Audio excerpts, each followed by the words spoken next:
Call, buddy, call. You need a call dance. Call effect, you know? It's like a telephone effect. Oh, shit. What's up, guys? We're back with another episode of Bro or Pro. It's my weekly YouTube series where I use PioSolver to basically analyze a hand I played the previous week on my Twitch stream and figure out if I played the hand like a bro or like a pro. Today, we're going to use PioSolver and find out whether or not my river call was me being a station, probably, or or whether or not it was justified in theory, and see if we can make any sort of exploitative adjustments from there. So that being said, let's get into the hand. We flop a set down on table 3. Let's go, guys. Things are turning around. Okay, so the hand starts with us flatting 9s out of the big blind, facing an undergun open. I think that's perfectly standard. Then we see the flop of Queen of Hearts, 9 of Clubs, 10 of Hearts. This is a board that's going to typically be pretty good for the pre-flop raiser, especially under the gun. So we are just going to be checking our whole range over to the pre-flop raiser, and he should have a pretty high bet frequency on this board. So when he doesn't bet the flop, I think most players in pool would probably simplify to just range betting flop. So when he doesn't bet the flop,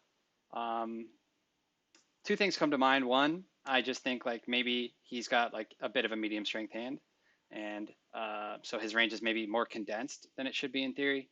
And then possibly some alarm bells start going off thinking, okay, maybe he's checking because he has a very strong hand and he doesn't want to blow me out of the pot.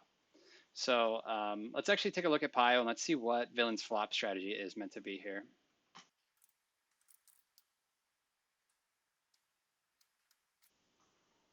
Okay, so here's Villain's flop bet strategy. As you can see, he's meant to just basically bet his entire range on this flop.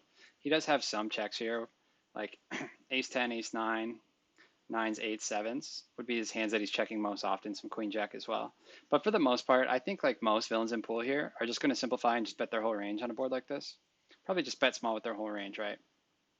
That would be what I expect. So when he does check, I think maybe it is pretty natural for him to check these sort of middling hands like an ace 10 and ace 9, pocket 8s, pocket 7s, queen jack.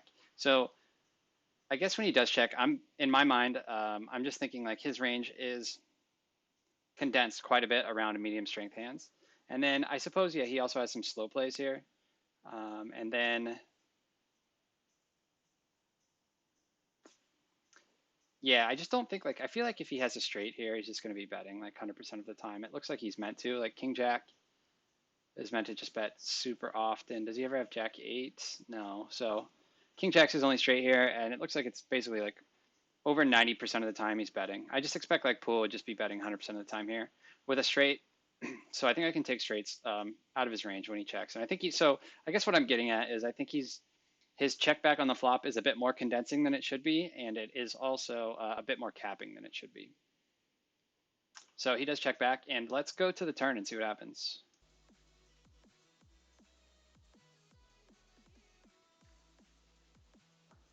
Could we ever overbet here? He shouldn't really have many straights. Trouble is he's pretty capped, right? I think as an exploit, we're not going to overbet, we'll just bet big. And we'd overbet some bluffs probably. So in game, I mentioned that he's pretty capped here, and he probably doesn't have many straights that he's checking back. So I think my normal bet size here would be an overbet, but you hear me in game say like, as an exploit, I'm actually not going to overbet, I'm just going to bet big. And then maybe I would overbet when I was bluffing. And I think that's just because I think pool probably overfolds facing overbets. So I think I can exploitatively overbet as a bluff. And then when I have a value hand, I'm going to not want them to overfold, of course. So I'm actually going to size down a little bit with my value hand. I still end up going with a pot size bet here, which I think is probably fine. And villain does call. And let's actually check out Pio and see what our turn strategy is meant to be. It does look like we're exclusively using an overbet or check strategy. You can see here our hands that want to overbet. Wow, so ace jack is overbetting as a bluff quite often. Our sets are overbetting quite often. Turned sets are overbetting. But if you notice, like we don't have to overbet. We could check as well. I think the reason for that is we can check raise here. That being said, I think the value of check might actually go down. If my flop read is right, that his range is a bit more condensed than it should be, then I think we should increase our bet frequency and decrease our check frequency. The reason for that being, if his range is very condensed, he doesn't have a whole lot of bets on the turn. If he has a medium strength hand, why would he bet, right? So, so just my read that he probably has more medium strength hands than he should makes me think the EV of bet goes up and the EV of check goes down. Because I think if we're checking here, we're checking so we can check raise. So if he's not going to bet often enough when check two, then I think EV of check goes down and EV of bet just goes up because I don't think he's going to be. I think he's going to be a little too strong and he'll be doing a lot of calls when we do bet, making a lot of calls when we do bet. So actually, as you see here, Pio does prefer to use an overbet sizing. I'm actually going to create a subtree here and just run it with giving it just a pot size bet. Basically, because of my in-game read that I thought like exploitatively I was just going to use pot size rather than overbet. So I'll create a subtree and we'll see how the strategy changes. Okay, cool. So here is my new strategy using just a pot size bet. As you can see, pretty much nothing's changed. Looks like nines is still going to be a mix here. We can bet or we can check. And for the aforementioned reasons, I do elect to bet. And I think those are actually pretty good reasons. So I kind of stand by that. So we bet, he calls. Let's go to the river.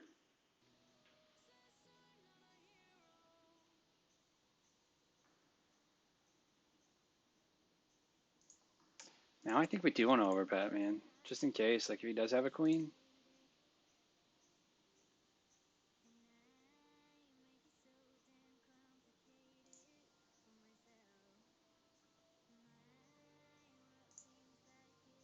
All right, so we bet. He calls. We see the queen of diamonds on the turn. And in game, you hear me say like, okay, now I really do think we do want to overbet. So again, I think like once he calls a pot size bet, he's very condensed.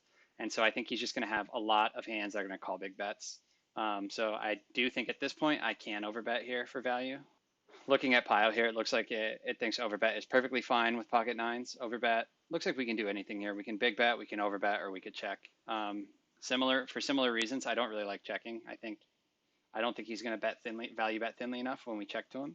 And if he's not going to value bet thinly enough, then we don't get the option to check raise him as often as Pio would, for instance. So like if we look here, if we do check, it looks like he's meant to be betting. Maybe he would be betting like Queen Jack, King 10 here. I guess he's not going to be bluffing as much as Pio as well. I mean, Ace Queen, King Queen, Queen Jack. He may be checking back some of these hands. Maybe not. I don't know that he'll be bluffing hands like King 7, King 8. King 10 probably won't get bluffed. Let's see. Ace Jack probably won't get bluffed, but maybe it will. I don't know. Ace 10 probably not getting bluffed. So yeah, I just don't think his bet frequency is going to be high enough for check to be very viable for us.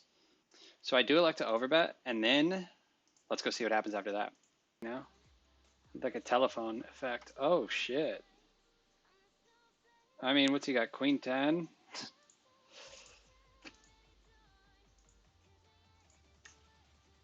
Queen 10 and pocket queens, huh? Queen 10. That's a bummer, guys. That's a real big bummer for us. Just when we said things were turning around, that ain't gonna help. That ain't gonna help the case, you know? Okay, so we overbet and villain jams. And then in game, I say, like, okay, I guess he has like either queen 10 or pocket queens. And I just click call. And I think like after thinking about this hand for a while afterwards, like I'm starting to wonder how good that call is.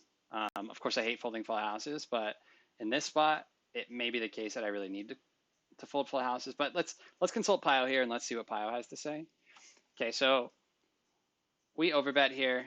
He raises, and it looks like according to Pio, we can just start mixing call and fold with pocket nines. Basically, we're just bluff catching here, and it's like completely break even call with pocket nines. But that's here in GTO land, facing the PioSolver's strategy. If we do look at what villain's meant to be jamming here on the river, looks like his main value hands, like it looks like his value hands start at like tens full, and better would be for value. So queen 10, queen 9, pocket queens.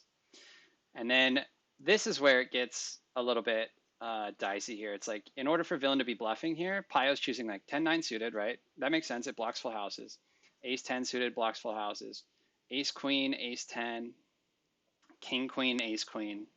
Um, Essentially, I just am not going to give I'm not going to give villain credit for being able to find these bluffs. We heavily block 9-10, so I think he's left with like one combo of 9-10 here.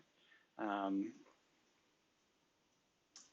but like, do we really think villain's going to be finding this reshove with ace 10 or with ace queen or with ace 10 off or king queen? Like, I just don't really think so. And the moment that we take away these bluff shoves out of villain's range, he's basically only left with tens full and queens full, and both of those hands beat us, right? So if our bluff catcher is break even here, like if we look at the EV of pocket nines, our bluff catcher is break even, then it's break even when he has those bluffs, when he has the bluffs that PioSolver has. So when he doesn't have those bluffs, it's just going to be heavily losing. So I think probably exploitatively, I think this just becomes a fold. Like I just don't see Poole finding those bluffs, and this just feels like a severely underbluff spot. And he's just always going to have like tens full plus. And it also makes sense going back to his flop play. His flop play was a little strange, right? He checked back a board that I think most of Poole would just range bet, and so like when that happens, it's typically either very condensing or they're just like slow playing a monster and they're like afraid if they bet, I'm gonna fold, something along those lines. So alarm bells should have gone off a little bit there, and I should have thought about it longer in the river. I basically like said the two hands he could have. I forgot even to mention he could have pocket tens, right? I forgot even to say he could have tens full.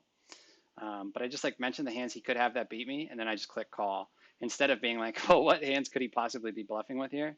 And from there, I probably would have discovered that this is going to be a severely under bluff spot, and pocket nines is really just a bluff catcher here, and we can probably find a fold. That being said, easier said than done, of course. Like, who's folding full houses? If I want to get good at this game, I got to find these types of folds. So that's the goal going forward. So I think that should wrap it up for today. That wraps up the video. We're going to score this one as bro. I'm going to score this one as bro play. Like, I think I need to find the fold here on the river. I think I at least need to think a bit harder about it and realize that, like, I don't see very many bluffs that villain can have here. So if you enjoyed the video, please like it. Please subscribe. It really helps me out. And if you guys want to check me out on Twitch, I'll have a link to my Twitch in the video description here. So hopefully you guys enjoyed the video. I've enjoyed making them. This is, I think, my 5th or 6th one. So we're just going to keep making one a week and keep posting them out into the ether. And hopefully you guys like them. Thanks for stopping by, guys. Thanks for the support. Cheers.